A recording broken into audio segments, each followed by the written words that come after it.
Israel को हथियारों की कमी हो रही है। इजराइल को टैंक, जी हां, टैंक और टैंक के गोला बारूद बहुत ज़्यादा कम पड़ रहे हैं। इजराइल अपने नुकसानात को छुपाता रहता है। ऐसे में इजराइल ने सुप्रीम कोर्ट के अंदर अपने बयान में एक फाइल के अंदर ये बात कही। सेना के बारे में जिक्र करते हुए इजराइल की गवर्नमेंट ने बताया और माना सुप्रीम कोर्ट के अंदर कि इस युद्ध के चलते हुए हमारे टैंक, हमारे तोपें इतनी ज़्यादा क्षतिग्रस्त हुई हैं कि फ़िलहाल जितने टैंक हमारे पास हैं वो पूरे नहीं पड़ रहे हैं। गोला बारूद की भारी कमी हो रही है और हमारे लिए टैंक की सबसे ज़्यादा ज़रूरत है। और भी इसके अलावा हथियारों की कमी से हम दो चार हो रहे हैं। इजराइल इन तमाम बड़ी बातों को छुपाने की कोशिश करता है, लेकिन इजराइल ने कोर्ट के अंदर इस बात को एक्सेप्ट किया है। उधर इजराइल इस जंग के तीसरे पड़ाव को शुरू करने वाला है। वॉर के 3 स्टेज थे, 2 स्टेज में उसने क्या तबाही मचाई है आपने देख लिया। अब तीसरा स्टेज शुरू होने वाला है। बताना चाहूँगा कि इजराइल की रिपोर्ट में बताया गया है कि 3rd स्टेज में इजराइल हमास के खिलाफ गाजा के लोगों को खड़ा करेगा और भड़काएगा। उधर अमेरिकी इंटेलिजेंस ने दावा किया है कि यहिया सिनवार, हमास का जो टॉप लीडर है, वो गाजा के खान यूनुस के इलाके में टनल्स के अंदर है। अब ये बात अमेरिका ने बोली है तो अब खान यूनुस में इसी बहाने से इजराइल कत्लेआम मचाएगा।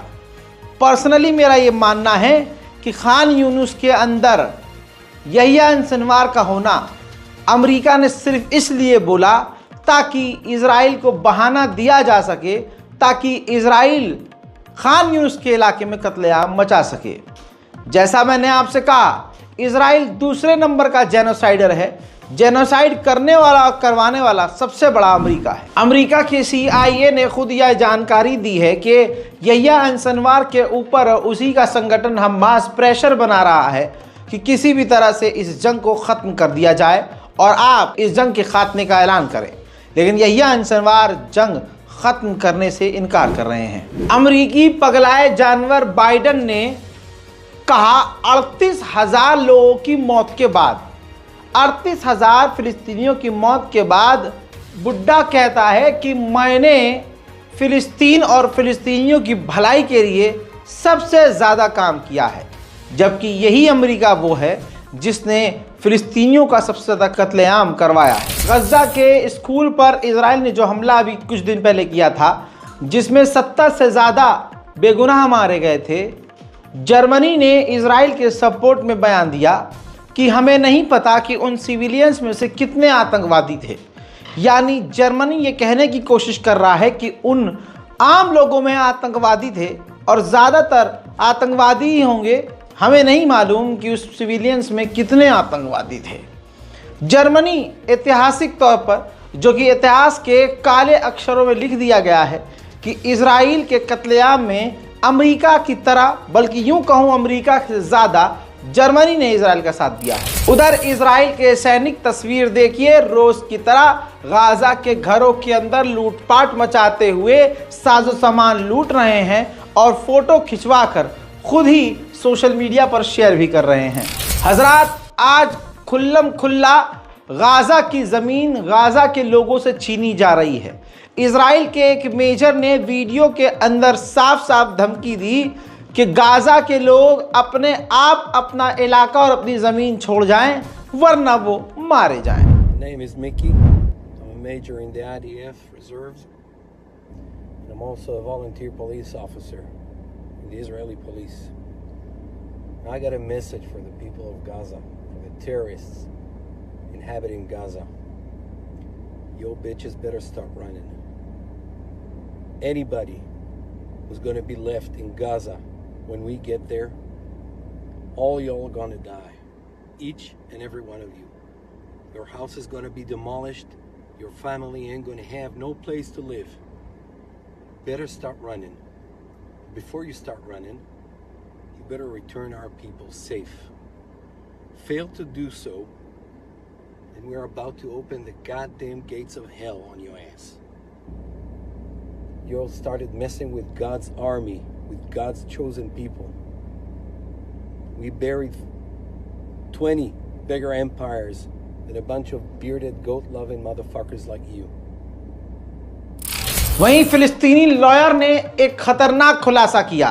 फिलिस्तीनी लॉयर ने जानकारी दी कि फिलिस्तीनी जो कैदी हैं इजराइल की कैद में, इजराइल की मिलिट्री उनका बलात्कार कर रही है और जो पंप होता है, फायर पंप और बंदूक की नली होती है, उसको प्राइवेट पार्ट में भी डालकर उनको टॉर्चर कर रही है। सोच के देखिए, इजराइल की पुलिस,